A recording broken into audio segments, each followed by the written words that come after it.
Well, since I give you a tour of the exterior of this truck, I figured I'd give you a tour of the interior. So come on in.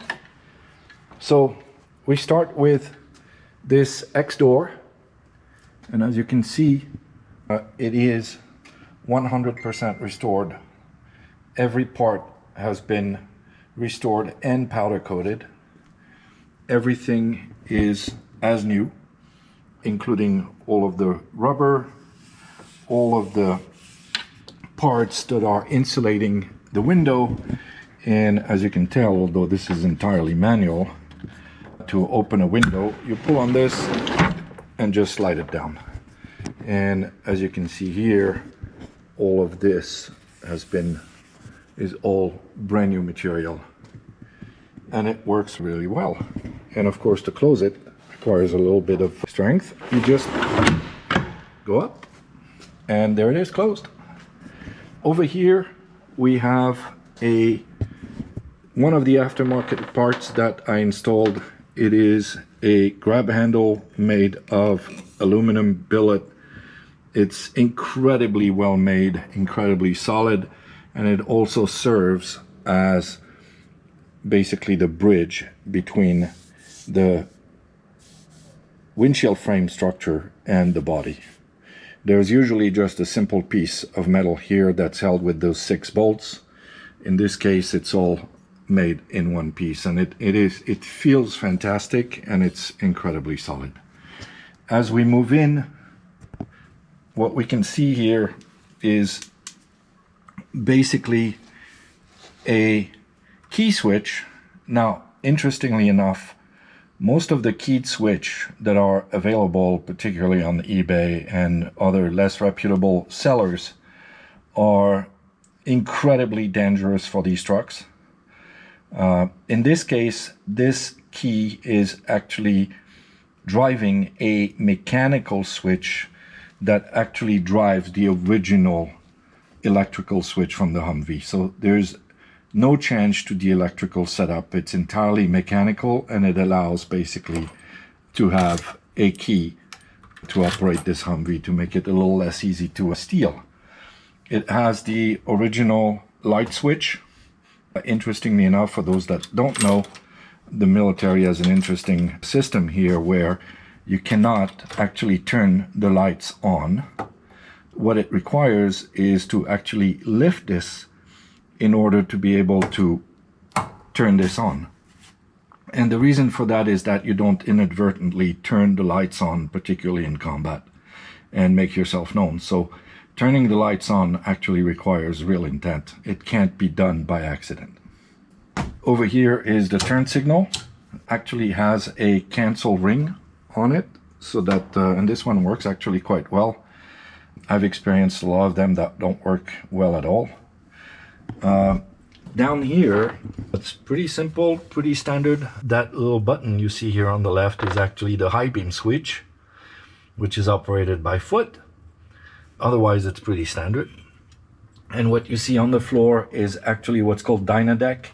It's a product of Dynamat, which is incredibly good at heat, vibration, and sound prevention. So this truck is equipped with both Dynamat under and Dynadeck on top to make it particularly well insulated. And down here we have an extinguisher, which is mounted to the original bracket.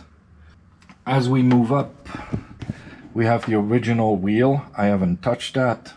It has the air conditioning bar, which is also original. It just has brand new mechanisms.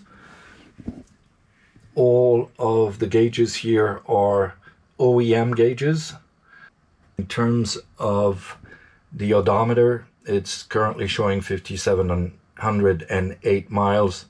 I suspect that it's pretty close to reality, although you never know with these trucks, because these things are so easy to change. You can bring it back to zero very easily. So I never guarantee that these are actually accurate. But in this case, given that we're showing up here about 897 hours of runtime, Given how much these trucks idle when they are in service, I would imagine that this is probably very close to reality. Down here is where the original deep fording valve went. Those are taken out during demilitarization. I chose not to put one back in. How often are civilian users going to take this under 37 inches of water, where water is literally to your shoulders? I don't know. And if that's the intent, this is probably not the truck for you. But what I did is I reused this to put a switch which basically turns off fuel flow, and so it's an additional anti-theft device where you can turn off fuel flow to the injectors. As we move over here, we have our 4-speed with overdrive stick shift, and then we have the transfer case control, and of course when operating the truck normally, it usually is operated in the high position. Over here we have what's called a radio tray. That's where the military actually puts the radios and all of that. I've chosen to use it to support some of the accessories I've added. One of them, let me get in the truck, it'll be a lot easier. There we go. So one of them here is, and let me turn it on. So I just turned on the 12 volt system, which allows me to operate all of the 12 volt accessories. So this is the rear camera. It actually has 2 views. This is the left one, this is the right one. I imagine that someone could reposition them to have one camera take another angle than what I've done, but basically they're there so that someone can customize it as they want. Here is control to our searchlight, which is right up here, and so I turn it on. As you can tell, there you go, you can tell it's there. I can move it down, move it up, and I can go left, right. Works quite well, and it's very efficient. Turn it off. Over here we have USB, they're very ruggedized USB, both A and C, and plus what it does is it shows me what is the current voltage that's being fed to the 12 volt accessories. And of course it's going to be hard to tell, but we have actually under here we have a 12 volt fuse box to which all of the 12 volt accessories are connected to.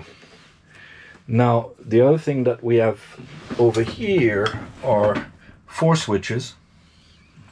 I don't know if you can see them. Here we go.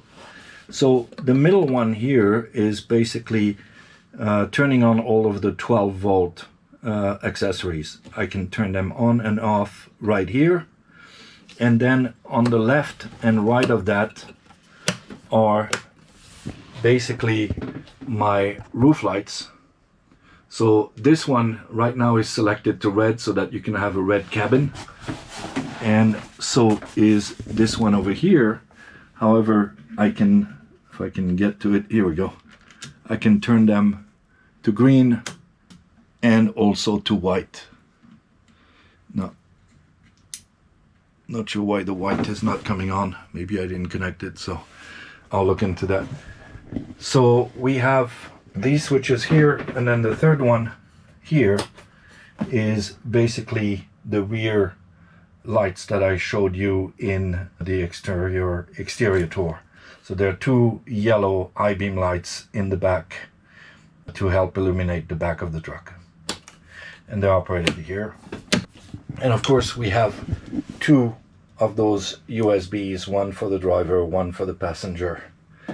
So as we go up, you will see that we have here, you know, basic solar visors, and then as we look up, we actually have the turret, a whole which has been plugged with a removable plug that is also powder coated, and the entire roof is actually equipped with brand new OEM insulation. And so, as you can tell, it's a very nice, very clean finish. Everything is where it should be. And of course, as mentioned, all of the parts have been powder coated. Over here, as we showed earlier, is our RPM gauge. And this guy right here is basically controlling the wipers. As we turn to the back of the cabin, I have insulated the entire tunnel with this half-inch MDF, which is covered with Dynadeck. And by the way, I forgot to mention that this ammo can is actually serving as our cup holder, but also as our glove box. So all of the important paperwork is in here, and it's well insulated so that it's a good place to save everything. And then back here we have our air conditioning unit, the back air conditioning unit, and of course we have the front one, which is sitting in the passenger area. The last thing